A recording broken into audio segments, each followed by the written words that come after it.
I go to Erev Shabbos, Erev Shabbat Shalom. I want to share some words of inspiration, some words about the Parsha that I think is really fascinating. How long was Noach on the ark? Okay, yeah, it rained for 40 days. It rained for 40 nights. But for how long was he actually on the Teva? That's the question. And the answer is a year and 11 days. That's what I saw today. Somebody says a year and 11 days. That's a long time. That is a long time to be on the Teva.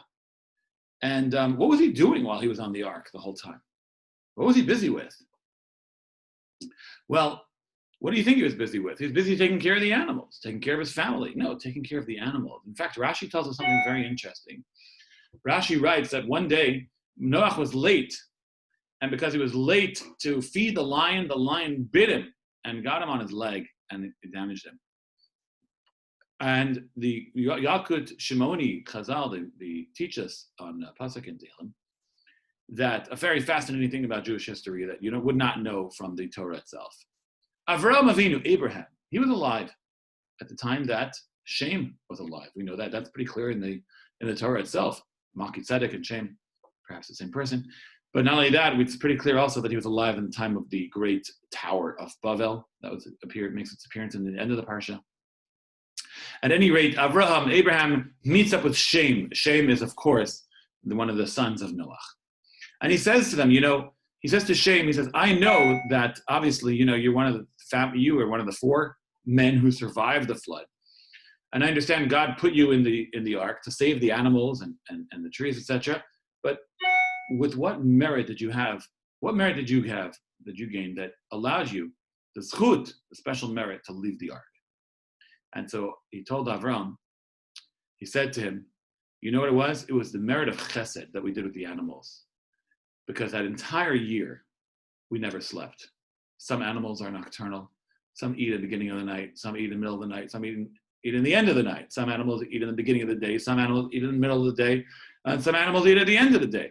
And there's always somebody who needs to eat. And the whole time we're busy helping these animals out. So Avram Avinu thinks to himself and he says, you know what? I have a kal v'chomer. I have a logical deduction to make from that which Shem is telling me. Look at the tremendous zechut, the tremendous merit that Avram Avinu had, that Noach and his family had, that they fed the animals. And that was just with animals. How much more so if I do chesed with people? What kind of great merit that'll be for me. Now, let me ask you this question, okay? This is a very fascinating medrash, and you see clearly that it was in the merit of Chesed that Noach and his family survived. So this is a very interesting question which I saw, which is, why? Why did Hashem have to bother the tzaddik? At the beginning of the parsha, Noach is certainly a tzaddik. So why does Hashem have to bother him and to trouble him? That the whole year they should go by with barely catching a catnap, pun intended, right? So just change nature a little bit. Have all the animals eat at the same time, or all animals eat during the day, and that way at night they can sleep. Like, what's the big deal? Hashem can obviously do that if he wanted to. Like, give me a break, he says. Like, help out Noach and his family. And he answers with a very interesting concept. He says, what was the chait? What was the sin of the Dar HaMabul, of the generation of the flood? Ki mala haaretz chamas. Not Hamas, but chamas. What is chamas? Chamas is theft. Chamas is somebody who thinks only about themselves and doesn't think about somebody else. Have you ever been robbed? You feel violated. You ever wake up in the morning, you realize, oh my gosh, I forgot to lock my car, and you find the car door open and the glove compartment's been rifled through? It's happened to me many times. Thank God I don't leave any cash or anything important in my car. But you feel violated. The person that did that, they're not thinking about you, they're thinking about themselves. That's what theft is. They don't care about the other person. That's chamas.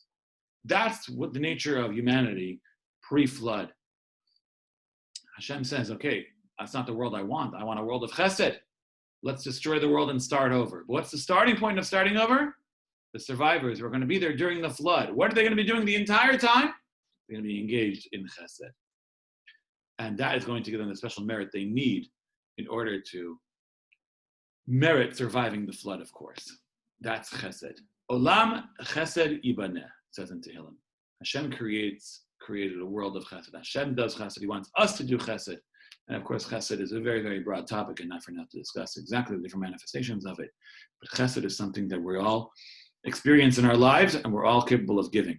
Everybody's capable of giving. Everybody's capable of receiving, which will enable your significant others to do chesed as well. Of course, that's important too. Chesed, chesed, chesed. That's what Avraham Avinu learned from the story of the flood, and that's the story that I want to share with you today. Shabbat shalom. Have a great Shabbos.